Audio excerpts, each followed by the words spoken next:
नमस्कार प्यारे बच्चों। आज अनुच्छेद लेखन में हमारा विषय है बस्ते के बोझ से दबता बचपन।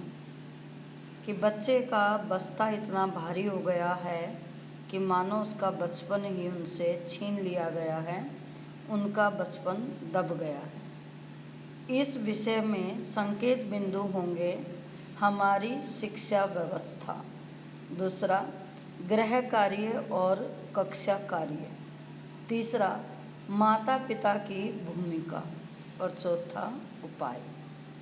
तो सबसे पहले हमें यही ध्यान देना है कि हमने अनुच्छेद एक ही परिच्छेद अर्थात एक ही पहरे में लिखना है, पहरा चेंज नहीं करना और अपने विषय को सटीक शब्दों का प्रयोग करते हुए संपन्न करना है। जैसे स्कूली बस्ते का बोझ, बढ़ता बोझ निरंतर चिंता का विषय बना हुआ है।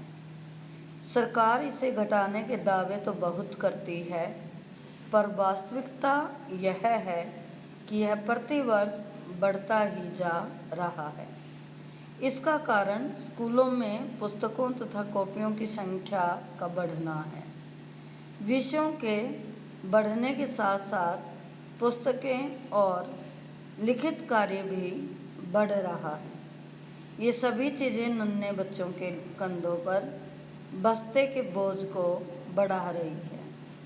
बच्चों को अधिक मात्रा में गृह कार्य दिया जाता है तथा कक्षा कार्य भी कराया जाता है।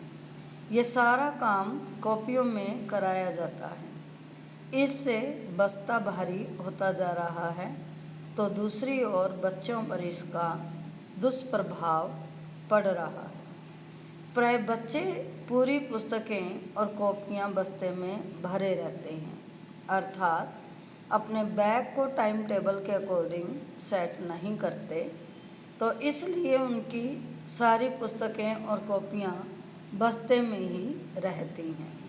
माता पिता को देखना चाहिए कि बच्चे टाइम टेबल के अनुसार ही पुस्तकें तथा कॉपियाँ बस्ते में रखकर ले जाएं।